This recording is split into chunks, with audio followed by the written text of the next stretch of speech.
जय हिंद बच्चों।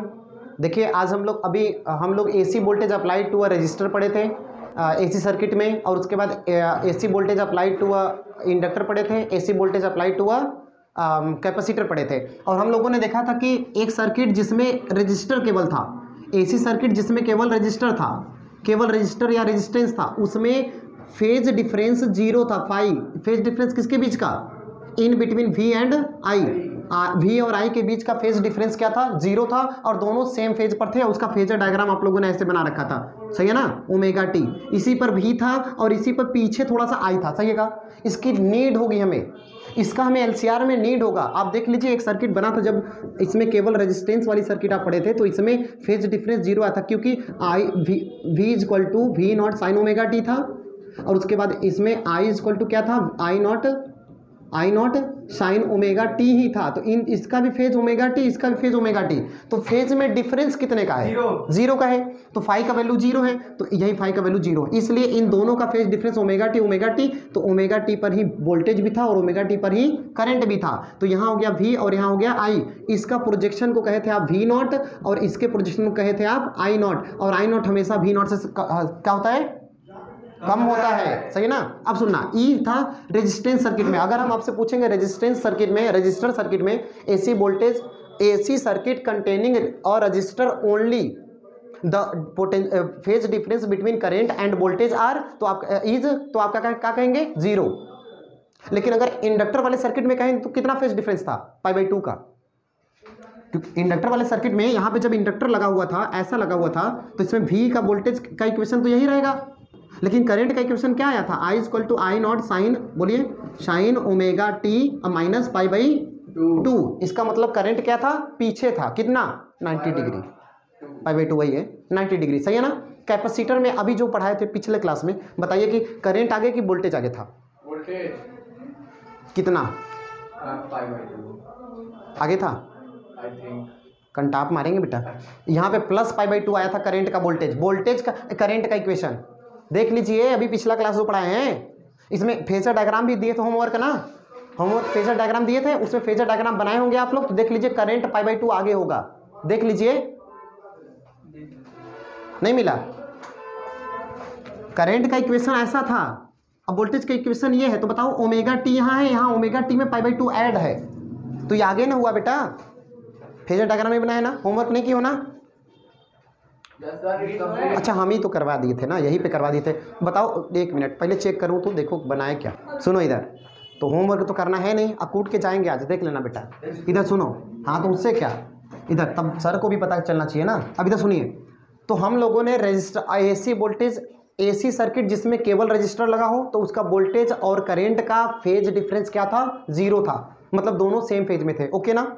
और अगर इंडक्टर वाले सर्किट की हम बात करें, तो इंडक्टर वाले सर्किट में करंट पीछे था, माइनस π/2 था उसमें, ठीक है। तो करंट पीछे था 90 डिग्री वोल्टेज से, कॉपी में आपके है। उसके बाद कैपेसिटर में करंट आगे था π/2 वोल्टेज से, ठीक। ये तीनों पढ़ चुके हैं। तो रजिस्टर का भी आप पढ़ चुके हैं, और इंडक्टर का भी पढ़ चुके हैं, और कैपेसिटर का भी। अब तीनों मिला देंगे, कैपेसिटर, इंडक्टर, रजिस्टर, तीनों एक साथ लेंगे, तो उसका नाम क्या बन जाएगा? LCR, इंडक्टर और कैपेसिटर और रजिस्टर। तो चलिए इसको देखते हैं आज। और ये तब तक नहीं आएगा, भूल जाइए आपकी, आपको आएगा LCR जब तक कि आपको रजिस्टर सर्किट और ये इंडक्टर का और कैपेसिटर का नहीं आता है। और मैंने पढ़ा रखा है, बहुत ही इजी लैंग्वेज में है, आप वीडियोस देख सकते हैं। इंडक्टर आई से होना चाहिए ना, ICR। बेटा इंडक्टर को L से ही रिप्रेजेंट करते हैं हम लोग ना, मतलब सूत के जागे आ रहे हैं इधर।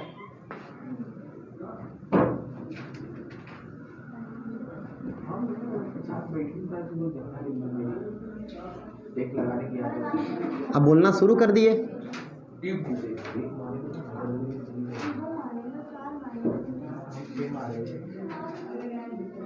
हम मारेंगे भी, अब गिनेंगे भी नहीं बेटा कितना मारे, ठीक है ना। बतियाए जाओ।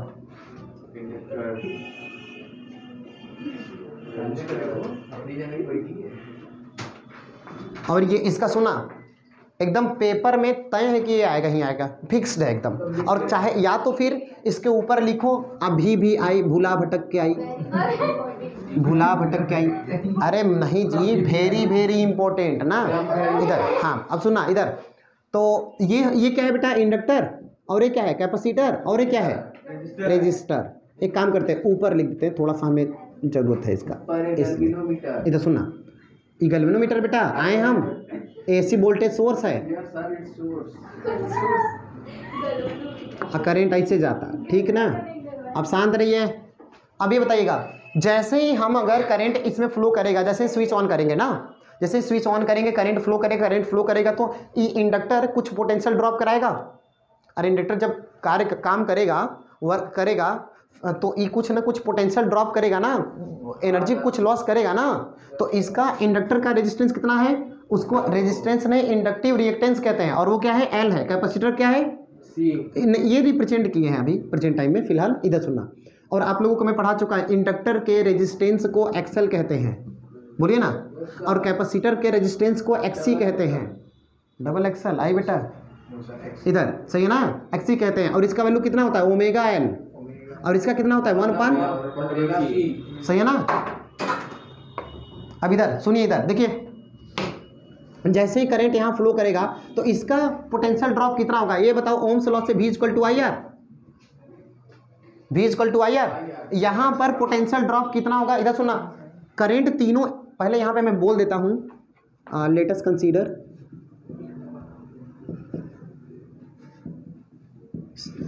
Us consider N AC voltage source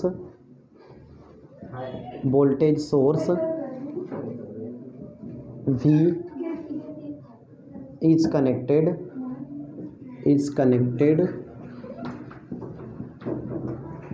with L, C and R in series as shown in figure। बेटा शांत नहीं रहना है, मतलब कसम खा के आए, आज कूटा के जाएंगे। इधर सुनिए, इधर, हाँ अच्छा, अमार को मार के बैठा देते, इधर बैठो कि नहीं। देखिए बेटा इधर, तो एज शोन इन फिगर, अब यहाँ पर एल सी आर तीनों लगे हुए सीरीज में है ना, सब में करंट एक ही है। सीरीज का मतलब क्या हुआ, सब में करंट एक ही होगा। ओके, अब सुना इधर, if VL, VC and VR are the potential across the inductor,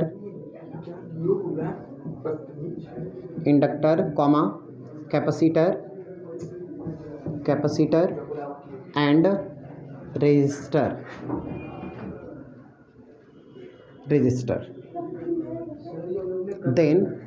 then कहाँ ये कर लिए, लिख लिए, ये पढ़ा दिए हम, बट वो तो कैपेसिटर का केवल था, यहाँ पे LCR है ना।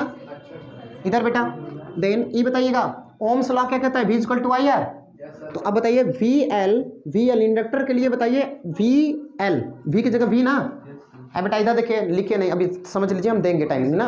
ओके, इधर सुना, तो V = IR ना। अगर मैं कह दूँ इंडक्टर के क्रॉस में पोटेंशियल ड्रॉप कितना है, तो आप कहेंगे कि सर यहाँ VL कर दीजिए, करंट सब में एक ही है, और रेजिस्टेंस के जगह पर क्या कर दीजिए, XL। इंडक्टर का रेजिस्टेंस क्या होता है, XL होता है ना, तो यहाँ पे क्या कर दीजिए, XL। तो बताइए यहाँ क्या लिखूँ, VL = I × एंड V उसका VC का बताइए, VC का पोटेंशियल अक्रॉस ई बताइए, इसके अक्रॉस में पोटेंशियल कितना है बेटा, इसके अक्रॉस में पोटेंशियल VL है, और इसके लिए क्या है, VC है, और इसके लिए क्या है, हाँ गुड, यू आर वेरी तेज। इधर इंडक्टर जितना पोटेंशियल ड्रॉप करेगा या इसके अक्रॉस में पोटेंशियल जितना डेवलप होगा, उसको क्या कहेंगे हम लोग, VL। ठीक है, इधर एक क्लासरूम है तो उसके डिसिप्लिन को बनाए रखिए। जू थोड़ा है, चिड़ियाघर की तरह चेंज करे जा रहे हैं। इधर सुनिए, इधर देखिए, VL, अभी क्लास की गरिमा होती है, थोड़ा हम नहीं बोल रहे तो समझिए इसको। देखिए VL यहाँ पर है, इंडक्टर के क्रॉस में जो पोटेंशियल डेवलप होगा वो क्या होगा, VL होगा, और कैपेसिटर के क्रॉस में जो पोटेंशियल डेवलप होगा उसको VC कहेंगे, और रेजिस्टेंस के लिए VR कहेंगे। ओके ना होना। अब बताइए बेटा, तो इसके लिए ओम्स लॉ लगाएंगे तो V = IR, तो इंडक्टर के लिए लिखेंगे तो VL लिखना पड़ेगा, I लिखना पड़ेगा। इंडक्टर का रेजिस्टेंस क्या होता है, XL ना, यही है देखिए। जरा बताइए सुयस, इसका बताइए बेटा क्या लिखे, वी सी इक्वल टू आई, बोलिए एक्स। अब आप बताएंगे कि इसका क्या लिखे, पोटेंशियल रेजिस्टेंस का आई, कहाँ एक्स आर, कहाँ से एक्स आर, इधर रेजिस्टर का रेजिस्टेंस आर ही होता है बेटा, है ना, रेजिस्टेंस, रजिस्टर का रेजिस्टेंस तो आर ही होता है ना। हाँ इधर सुनना, इन्हें सुनाया। अब बताइएगा ना, इसका ग्राफ बना लेते हैं हम, इसका ग्राफ बना लेते हैं आपके लिए, देखिए मेरे लिए। हाँ तभी ना पूछेंगे भी आप ही से बेटा, आप ही के लिए बना रहे हैं ना, आप ही से पूछेंगे। इधर सुनना जरा, आप शांत रहिएगा। ई है 0, एक बात कह रहा हूँ, इससे न्यूमेरिकल भी मजे का लगाना है आपको, और पेपर में फिक्स है कि एलसीआर से क्वेश्चन आएगा, कॉम्पिटेटिव लेवल में भी जाएंगे आप इंटर के बाद ना, तब भी आएगा एलसीआर से, ठीक। तो चाहे इधर बस उधर ही देख लीजिए बेटा, समझाओ कितना भी, मतलब थोड़ा भी सीरियस नहीं है, तो यहाँ पे वोल्टेज 0 है, और इधर बताइएगा ये इस सब में करंट है कि है ना, तो करंट का ये लाइन हम बना देते हैं। अब काहे सुनना, अभी आपको जवाब मिल जाएगा क्यों हम यहाँ ले रहे हैं करंट। आप देखिए करंट इधर लीजिए उधर लीजिए, कहीं हम नहीं ले रहे हैं, क्यों सुनिएगा, करंट यहाँ ले लिया। तो बताइए इस समय वी आर कहाँ होगा, पोटेंशियल ड्रॉप अक्रॉस द ये रेजिस्टेंस क्या हो, वी आर किधर होगा, आप ये बताइए। रेजिस्टेंस वाले सर्किट में, रजिस्टर वाले सर्किट में केवल अगर रजिस्टर लगा है तो करंट और वोल्टेज के बीच का पोटेंशियल ये फेज डिफरेंस कितना था, 0 था, मतलब दोनों एक ही पे थे ना। तो बताइए इसी पर होगा कि नहीं, Yes. इसी पे वी आर होगा। एक बात बताएं हमें, वी आर को हम आगे आई को पीछे क्यों लिखे पता है ना, क्योंकि पोटेंशियल ज़्यादा होता है करंट, सही है ना। अच्छा अब एक बात बताइएगा बेटा, करंट, यही करंट इसके लिए भी है, इंडक्टर के लिए भी है, यही करंट कैपेसिटर के लिए, और यही करंट, तो अगर ये बताइए रजिस्टर के लिए तो फाइनलाइज हो गया कि करंट और पोटेंशियल दोनों सेम फेज में होंगे, इसलिए दोनों एक ही लाइन पर जाएंगे, सही है ना बेटा। अब बताइएगा मुझे, करंट इंडक्टर में वोल्टेज से पीछे होता है कि आगे होता है, पीछे होता है। पीछे होता है, कितना पीछे होता है, थोड़ा सा नहीं, मारे कंटाप ना, π/2 ना, 90 डिग्री देख लीजिए, -π/2 आया तो ओमेगा टी -π/2। तो बताइए बेटा, इससे VL, इस करंट से VL 90 डिग्री आगे बनाऊं कि पीछे नीचे बनाऊं, नीचे बनाइए। अगर आगे होगा तो ऊपर बनेगा, पीछे है तो नीचे बनेगा, कहाँ बनाऊं, नीचे। इससे 90 डिग्री पीछे तो 90 डिग्री इससे, तो यही लाइन है ना, इस पे बनाइए, नाम बताइए, अभी नहीं कि जल्दी भाई कर दे, मार देंगे घंटा इधर, क्या बोलो, VL ना। इंडक्टर का पोटेंशियल, इंडक्टर के केस में पोटेंशियल 90 डिग्री पीछे, क्योंकि करंट आगे, करंट पीछे, गलत है क्या, ये गलत बोले हैं, करंट इधर करंट पीछे होता है, वोल्टेज आगे हुआ ना, करंट पीछे हुआ तो वोल्टेज आगे हुआ ना बेटा। V equal to V nought sine omega t, ये था, और करंट का इक्वेशन आया था I equal to I nought, बोलिए साइन ओमेगा टी -π/2। तो बेटा करंट ना पीछे है, माइनस है ना, करंट पीछे है तो मतलब वोल्टेज 90 डिग्री आगे, सही है ना, किसका, इंडक्टर का। तो इंडक्टर का वोल्टेज क्या है, VL को कहाँ बनाऊं, इससे 90 डिग्री आगे, मतलब इस पर, तो यहाँ बनाइए VL, यहाँ बनाइए VL, सही है। अब बताइए करंट, यही करंट, हाँ VC में नीचे होगा, VC में करंट आगे होता है और वोल्टेज पीछे, तो करंट यहाँ है ये। अब तीनों के लिए करंट एक ही जगह है, क्यों, क्योंकि करंट एक ही है, क्योंकि सब सीरीज में है, ओके ना बेटा। तो बताइए वोल्टेज का ई क्या होगा, VC होगा। अब मुझे बताइए ई किस पर है, ई वाई के प्लस पे है और ये वाई के माइनस पे, तो निगेटिव, सुनिए सही है कि नहीं, सही ना बेटा। अब बताइएगा, एक ऊपर इधर लग रहा है, एक नीचे लग रहा है, एक ही लाइन पर, तो इन दोनों का रिजल्टेंट लेना पड़ेगा, इन दोनों का रिजल्टेंट लेना पड़ेगा। एक बात और, इंडक्टर आपका ज़्यादा रेजिस्टेंस रखता है, इसलिए ज़्यादा पोटेंशियल ड्रॉप कराएगा, और कैपेसिटर का रेजिस्टेंस क्या होता है, कम होता है, इसलिए इसका पोटेंशियल ड्रॉप VC क्या होगा, कम होगा। VL ज़्यादा और VC कम, ऊपर वाला ज़्यादा और नीचे वाला कम, तो इन दोनों का रिजल्टेंट कहाँ होगा, एक मिनट, ये ऊपर खींच रहा है और ये नीचे खींच रहा है, तो अगर ये ज़्यादा है ये कम, तो कहाँ जाएगा, ज़्यादा वाले की ओर। ये ज़्यादा है बेटा, ये कम है, तो ऊपर में जाएगा, तो इन दोनों का रिजल्टेंट कहाँ आएगा, ऊपर VL माइनस VC, ये रिजल्टेंट होगा, बोलिए हाँ या ना, सही है ना। ये ऊपर का ज़्यादा है, ये नीचे का कम है, तो ऊपर वाले में से अगर नीचे को हटा देंगे तो इसका जो वैल्यू बचेगा ऊपर वो पता चल जाएगा, सही है कि नहीं। तो इस लाइन पर डायरेक्ट ये बात समझ में आई। अब बताइए, इसको भूल जाइए, अब ये यहाँ पे आ चुका है, अब इसको भी भूल जाइए इंडिविजुअली ना। अब बताइए ऊपर इतना वी एल माइनस वी सी है और यहाँ पे वी आर है, तो एक लग रहा है ऊपर और एक लग रहा है इधर, तो इन दोनों का रिजल्टेंट कहाँ जाएगा? और याद करिए वो पढ़ाया था मैंने आप लोगों को ना, वेक्टर फॉर्म, वेक्टर ए और वेक्टर बी है तो इन दोनों का रिजल्टेंट बीच में जाएगा, इसको रिजल्टेंट आर, सही है ना? तो इन दोनों के बीच में जाएगा, तो इन दोनों के बीच में जाएगा तो उसको क्या कहेंगे? रिजल्टेंट वेक्टर भी। आप कहेंगे रिजल्टेंट वेक्टर भी है तो वहाँ पे आर लिख दीजिए, आर लिखेंगे तो ई देखो दिक्कत हो जाएगा, तो नहीं खाली भी कह देते हैं। पोटेंशियल स्केलर क्वांटिटी बेटा, वेक्टर क्वांटिटी नहीं है, वर्कडन है ना। तब इधर बताइए पहले, सही है ना? तो पोटेंशियल खाली ई का है, रिजल्टेंट पोटेंशियल है, इन दोनों का। 1 मिनट, इसका वैल्यू कैसे निकालते हैं? तो अरे याद करो वो दिन जब आप क्लास 11th में थे, 4000 साल पहले हम पढ़ाए थे आपको क्या कि आर का वैल्यू क्या होता है? तो आर इज इक्वल टू होता है रूट में A square plus B square plus 2ab cos theta. बोलो पढ़े थे का रिजल्टेंट निकालने का, ठीक ना? वेक्टर फॉर्म में ना, सेकेंड या थर्ड फोर्थ चैप्टर में पढ़े आप लोग 11th में, और हम 12th में बताए हैं ये चीज़। अब इधर बताइए तो इधर इसके ई बताइए वी ए, इसके ए की जगह कौन है बेटा? वी आर, और बी की जगह कौन है बेटा? बी की जगह कौन है? नहीं वी एल माइनस वी सी ना, पूरा इसको भूल जाइए, आप बोले थे ना। तो ये हो गया और ये हो गया, इन दोनों का रिजल्टेंट क्या है? वी। तो बताइए कैसे निकालेंगे? आर की जगह वी रखिए, वी रूट में बोलिए ए का वैल्यू बोलिए बेटा वी आर, ए का स्क्वायर तो वी आर का स्क्वायर, तो यहाँ पे लिखिए वी आर है ना, और ऊपर लिखते हैं नहीं देख रहे हैं, चलिए इतना पे आ जाएगा। बताइएगा आर का वैल्यू वी क्या लिखे? बैठो, आर के जगह आर का वैल्यू के जगह वी है ना, वी का वैल्यू बोलिए रूट में ए स्क्वायर का वैल्यू बोलिए वी आर का स्क्वायर प्लस बी की जगह बोलिए वी, हाँ वी एल माइनस वी सी का होल स्क्वायर। ओके बेटा, अब मुझे बताएं यहाँ पे हम लिखते हैं, समझ में आ रहा है ना? अरे कौन मिटा दिया जी? अच्छा ये हम ही मिटाए हैं, कोई बात नहीं।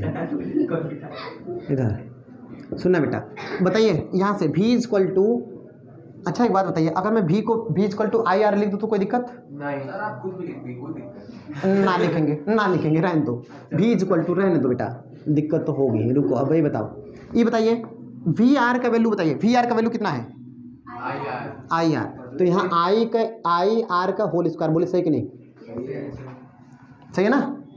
अब प्लस वी एल का वैल्यू बोलिए, आई एक्स एल माइनस आई एक्स सी का होल स्क्वायर, सही है? अब मुझे बताइए इसमें भी आई है, इसमें भी आई है ना, दोनों में, इसमें से आई स्क्वायर बाहर निकाल सकते हैं और यहाँ पर भी आई स्क्वायर, एकदम बाहर तो खाली आई आएगा कि नहीं? रूट में आई स्क्वायर तो एकदम बाहर तो आई है ना आएगा। अब बताइए यहाँ क्या बचेगा? आर स्क्वायर, और यहाँ क्या बचेगा? एक्स एल माइनस एक्स सी का होल स्क्वायर, ई हो गया भी। समझ में आया कि नहीं? सुयस ये आई इधर आएगा तो अपॉन में हो जाएगा, V upon is equal to root में R square plus X L minus, इतनी बात समझ आया कि नहीं? ये बताइए क्या है? ओम्स लॉ से ई रेजिस्टेंस है कि नहीं? V is equal to I R ना, तो वी बाई आई को आर कहेंगे कि नहीं बेटा? रेजिस्टेंस कहेंगे कि नहीं? क्या हुआ? वी बाई आई रेजिस्टेंस है कि नहीं? ठीक, वैसे बैठी है जैसे खाना खाने के लिए बैठी है। इधर सुनना, अच्छा देखिए कोई बात नहीं, इधर देखिए, हाँ इधर लग रहा मैं तिलक में आई है। इधर देखो बेटा वी बाई आई, इधर शांत रहिए, वी बाई आई क्या है? रेजिस्टेंस है कि नहीं? ये सर्किट का रेजिस्टेंस है। एक बात सुनना, ई रेजिस्टेंस किसकी वजह से है? रेजिस्टेंस की वजह से भी है, रजिस्टर के रेजिस्टेंस की वजह से भी है, और इंडक्टर के रेजिस्टेंस की वजह से भी एग्जिस्ट कर रहा है, एज वेल एज कैपेसिटर के भी रेजिस्टेंस की वजह से है। तो बताइए इन तीनों का रेजिस्टेंस है। रेजिस्टेंस तो तब कहते हैं जब रेजिस्टर हो, अगर कैपेसिटर है तो कैपेसिटिव रिएक्टेंस कहते हैं, इंडक्टर के रेजिस्टेंस को कहते हैं इंडक्टिव रिएक्टेंस कहते हैं। तो अब बताइए तीनों, जैसे मान लीजिए ये मार्कर अगर हम तीनों लोगों ने मान लीजिए साझेदारी करके पैसा दे कर खरीदा है, और फिर हम अपना नाम लिखवा दिए अनमोल, तो आप कहेंगे गुरुजी अपने नाम का है आप लिखवाएं, हमारो नाम लिखवाइए, हमारो पैसा लगाए, कहेंगे ना? तो आप विरोध करेंगे तुरंत। अगर आप लिखवा दिए अमार लिख रहे हैं कि हमार है, मान लीजिए अमार अपना इस पे नाम लिखवा रहे हैं कि ये हमार है, तो हम विरोध करेंगे, कैसे आपका है भाई, हमारा भी नाम होना चाहिए, सुयस भी कहेंगे। तो एक ऐसा नाम चूज किया जाए, इधर एक ऐसा नाम लिया जाए जो कि तीनों लोग के लिए एक्सेप्टेबल हो, तो सब लोग बैठ करके अपना नाम के या तो फर्स्ट लेटर या लास्ट लेटर या बीच वाला लेटर या कोई और के लेटर है, तो इस पर नाम लिखवा दिया जाएगा ना। शांत रहिए, इस पर नाम लिखवा दिया जाएगा। तो इधर बेटा, तो इस पर आप नाम लिखवा दिया जाएगा तो उस सबके लिए एक्सेप्टेबल होगा ना। तो मतलब इस पर वो नाम लिखा जाएगा जो तीनों के पार्टिसिपेंट की वजह से आया हो, हाँ या ना, सही है ना। तो बताइए मुझे, तो इस रेजिस्टेंस को, रेजिस्टेंस पहले तो नहीं कहेंगे, काम करेगा रेजिस्टेंस के का ही, लेकिन इसको रेजिस्टेंस नहीं कहेंगे, इसका नाम होगा, इसको अलग एक वर्ड से रिप्रेजेंट करते हैं और उसको कहते हैं जी। अरे आप जेड कहते हो ना, वो जेड को जी पढ़ा जाता है ना, हाँ जी पढ़ा जाता है। अरे बस मतलब कुछ थोड़ा इधर सुनो इधर। तो बताइए इसको हम कहते हैं जी या जेड कहिए आप जो भी, इक्वल टू रूट में, बेटा आप शांत हो जाओ नहीं हम सच में पीट देंगे। इधर R square plus XL minus XC का होल स्क्वायर, इसको बना के डब्बा सम्मान दिया जाए। ओके, बात समझ में आई कि नहीं? पहले बात समझ आई, अब सुनना इधर। तो इस जी को कहेंगे क्या, तो इसके बगल में मैं लिख देता हूं where Z is the resistance due to, किसके बोलिए नाम बोलिए, due to inductor, capacitor and, हाँ where a Z is the resistance of the circuit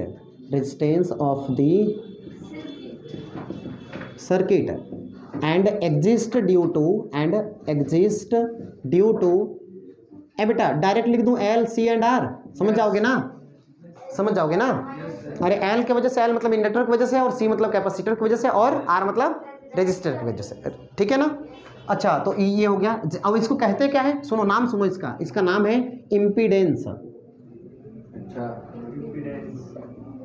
okay, impedance कहते हैं इसको, बात में।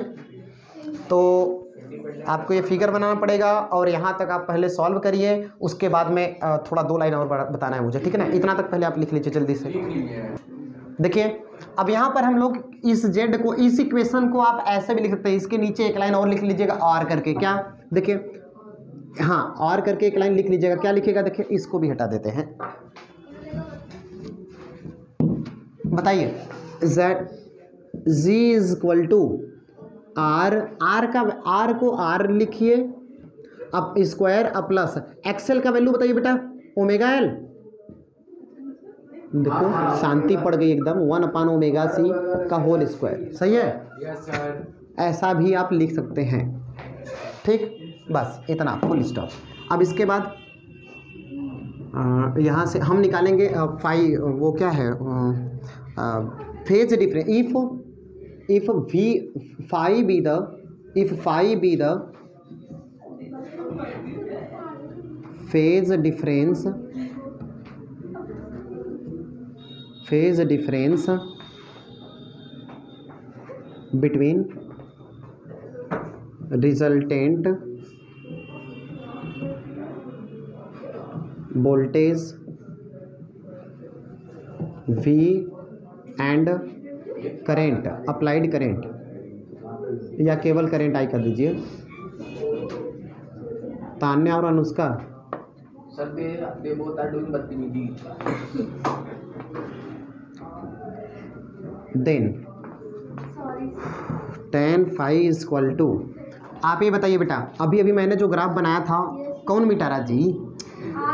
तब कोई बात नहीं, तब कोई बात नहीं। अच्छा, इधर क्या था, VL माइनस VC, और यहाँ पर था रिजल्टेंट V था और इस पर था VI। हाँ नहीं मत आओ, हम लिख लेंगे बेटा। आइए अभी तो सुना, अगर इधर बहुत ही इंपॉर्टेंट चीज़, बहुत ही इंपॉर्टेंट सुनिए। अगर मैं कह दूं V और I के बीच में, V कौन है, रिजल्टेंट पोटेंशियल है, रिजल्टेंट पोटेंशियल और करंट के बीच में अगर 5 फेज डिफरेंस हो, 5 क्या हो, फेज डिफरेंस हो, तो जरा बताइए इस 5 का वैल्यू कितना होगा। हमें ये तो पता चला कि LCR सर्किट में वोल्टेज और करंट में कौन आगे कौन पीछे होता है, या फेज डिफरेंस कितना होता है। ओके ना बेटा, अब बताइए, तो मैं 5 इसको लेट कर लिया और इसका वैल्यू में फाइंड करना है। अब बताइए एक काम करते हैं, इसको फाइंड करने के लिए dot dot dot dot dot ऐसा, और यहाँ से मैंने डॉट डॉट डॉट एक लाइन खींच दिया आपके हेल्प के लिए। सुनना, एक बात बताना बेटा, ये वैल्यू एक्स एक्सिस का है, ये क्या हो गया, VR, बोलिए ना, ई वी आर है ना। Yes, sir. और ये बताइए ई वी है, यही वी में पता चला अभी अभी वी निकाले थे ना, क्या था, अरे पोटेंशियल वी है, ठीक है। ये बताइए ई वैल्यू क्या है, वी आर, और ई वैल्यू क्या है, बोलिए वी एल माइनस वी सी, यही ना है। तो ई हो गया वी एल माइनस वी सी, और नीचे वाला क्या है, वी आर तो है ही। तो अब मुझे बताइएगा हमें क्या निकलना है, फाई ना। तो tan phi equal to formula क्या होगा, tan फाई लगाएंगे तो ऐसे परपेंडिकुलर अपॉन बेस लगा देंगे, तुरंत फाई का वैल्यू आ जाएगा, सही है ना। तो बताइए tan फाई इक्वल टू, बोलिए बेटा क्या लिखे, परपेंडिकुलर का वैल्यू बोलिए वी एल, बोलिए वी एल माइनस वी सी, और अपॉन में बोलिए वी आर, कोई दिक्कत। अब बताइए वी एल का वैल्यू बोलिए बेटा आई, बोलिए आई एक्सएल ना, माइनस वी सी का बोलिए आई एक्सी, और अपॉन में वी आर का आई आर, आई ऊपर से कॉमन और नीचे से आई टिप दिए, सही है का, एक लाइन खत्म, खा गए। तो यहाँ हो गया XL minus XC upon R. बोले ई बात समझ में आई कि नहीं, आ गई तो अच्छी बात, और नहीं आई तो और अच्छी बात, क्योंकि बताएंगे नहीं, अकूट देंगे आके। अब इधर सुनना बेटा, इतनी बात समझ आई ना। अब यहाँ से मुझे निकालना है फाई का वैल्यू ना, तो tan को उधर भेजो, tan इनवर्स जाएगा का, बोलिए ना, tan इनवर्स क्या हो जाएगा, एक्सएल माइनस एक्सी अपॉन में आर। इतना बना के डब्बा बनाइए, सम्मान दीजिए। अब चलिए आगे बढ़ते हैं। आइए बेटा देखिए, अब ये वैल्यू आपको इससे न्यूमेरिकल लगेगा हम लोग का, याद रखना। एक बात और, इसमें हम एक लाइन और बढ़ा सकते हैं, कैसे, सुनना कैसे। अरे आपको लिखने की जरूरत नहीं, बस ये बताओ phi equal to tan inverse XL के जगह ओमेगा एल लिख सकते हैं कि नहीं। यहाँ हो जाएगा ओमेगा एल माइनस यहाँ का हो जाएगा 1 अपॉन ओमेगा सी, और अपॉन में क्या हो जाएगा आर। तो ऐसा बुक में लिखा हुआ दिख जाएगा तो आप चिल्लाओगे नहीं, आंदोलन कर ले, गुरु जी आप तो ऐसा लिखवाए थे, उसमें तो ऐसा दिया है। अरे वही चीज़ है, हाँ ठीक। इधर सुनो, अब हमें रिजोनेंस कंडीशन पढ़ना है। इसके पहले हम कंडीशन अभी पढ़ा दे रहे हैं, आप लिखेंगे कल ना, इधर लिखवाएंगे कल, बोल देंगे क्योंकि टाइम हो गया, छोड़ देते हैं। Resonance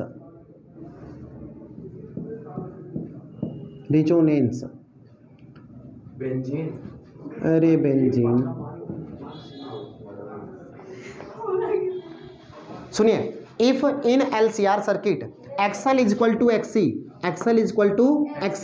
then the LCR circuit is in state of resonance।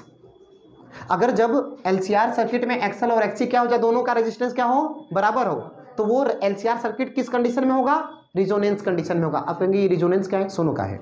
जब आपके घर में, जैसे आप 11th तो पढ़े हैं लेकिन फिर भी, जैसे अब घर में नहीं छोड़े, आप जब स्कूल में जाते हैं, नेशनल एंथम वगैरह होता है, आप प्रेयर करते हैं, तो नेशनल एंथम समय कोनो शुरू से बोल रहे, कोनो अंतिम बीच में, कोनो बीच में। कभी कभी ये होता है कि अगर आप एक साथ पढ़ रहे हैं तो एक रिदम बनता है ना, तो अगर सबकी आवाज़ एक साथ है, एक साथ ऊपर आ रही है, तो वो है रिजोनेंस कंडीशन, ठीक है ना, वो रिजोनेंस कंडीशन है। एक बात और सुनना, जब कभी आप जैसे कोई फंक्शन वगैरह होता है तो उस पर सेटअप बॉक्स की तरह एक आता है, वो क्या कुछ रहता है उसमें, हाँ उस पर माइक से आप बोलते हैं तो उसमें बल्ब हुआ ऊपर नीचे चढ़ते जाता है ना, आप बोलते हैं तो बल्ब जलता है, हाँ, और आप चुप हो जाते हैं तो बल्ब बुझ जाता है ना, वो रिजोनेंस का कंडीशन है। उसको हम पढ़ाएंगे, उसका बहुत ज़्यादा यूज है एलसीआर का, जो पढ़ाने जा रहे हैं बहुत ज़्यादा यूज है, ठीक है ना। तो मुझे अभी छोड़ना पड़ेगा, टाइम हो गया है, एक्स्ट्रा टाइम हो गया, बस एक बात बस बता करके छोड़ देते हैं, पढ़ाएंगे कल रिजोनेंस, है ना। अब ये सुनिए, एक्सएल का वैल्यू बताइए ओमेगा एल, एक्सी का वैल्यू बताइए 1 अपॉन ओमेगा सी, बस प्रूफ कर देना, पढ़ाएंगे कल, ओके ना। अब यहाँ से बताइए omega square upon L C लिख सकते हैं कि नहीं, एल इधर आ गया बेटा, ओमेगा उधर भेज दिए, तो बताइए यहाँ से omega equal to 1 upon root L C आएगा कि नहीं। एक बात मुझे बताइए, omega is equal to 2 pi by T होता है कि नहीं। तो यहाँ से बताइए omega is equal to 2 pi F कह सकते हैं कि नहीं। अरे 1 बाई टी को फ्रीक्वेंसी कहते हैं, बोलिए बेटा। अरे याद करो, 4000 साल पहले पढ़ाए थे। हाँ, तो यहाँ ओमेगा का वैल्यू बताइए क्या लिख दे, 2 पाई, तो 2 pi F is equal to 1 upon root L C. अगर f इज इक्वल टू निकाले तो 1 upon 2 pi root L C. इसका बहुत ज़्यादा यूज है। 1 मिनट कब के लिए निकला है, रिजोनेंस के लिए। तो इसको f को फ्रीक्वेंसी नहीं, रिजोनेटिंग फ्रीक्वेंसी कहते हैं, FR से रिप्रेजेंट करते हैं, ओके ना। तो रिजोनेंस फ्रीक्वेंसी ये हो गया, इससे न्यूमेरिकल हम लोग का लगेगा, ठीक है ना। अब न्यूमेरिकल में क्या होता है, कभी कभी आपने रिजोनेंस होता क्या है, रफली बता देते हैं, 1 मिनट बस छोड़ देते हैं। जैसे आपने कभी देखा होगा कि रेडियो, पहले रेडियो हमारे ज़माने में रेडियो हुआ करता था, तो उस पर जैसे 91.9 रेड FM सुन रहे हैं, 100.6 मेगाहर्ट्ज़ पे आप विविध भारती सुन रहे हैं ना। तो उमना क्या होता है, आप जब ट्यून करते हैं तो उसमें एक नीडल पॉइंटर होता है, पॉइंटर एक स्टेशन से हट के दूसरे स्टेशन पे जाता है। 100.6 मेगाहर्ट्ज़ पे आप समाचार सुन रहे हैं ना, तब से उधर यहाँ चल छैया बजने लगा, मतलब कोई भी गाना ना। तो उसमें क्या है कि ये एक बीचवा में दो आवाज़ एक ही पे ओवरलैप हो जाता है ना, तो वो रिजोनेंस कंडीशन नहीं है। और सुनना, एक जहाँ पे 91.9 पर रेड एफएम का मान लीजिए है, हम प्रचार नहीं कर रहे हैं, तो इधर उस पर अगर पॉइंटर है तो एकदम लाउड एंड क्लियर आवाज़ दे रहा है, लेकिन अगर थोड़ा सा आगे पीछे तब भी वही स्टेशन का आवाज़ आता है, लेकिन थोड़ा सा क्लियर नहीं होता। हाँ हाँ, बस वही, ठीक है ना, समझ में आया कि नहीं? तो ये रिजोनेंस का कंडीशन है बेटा, इसको हम लोग पढ़ेंगे कल। ओके, थैंक्स फॉर वॉचिंग, और आप लोग इसको बना लीजिएगा, राइट डाउन कर लीजिएगा।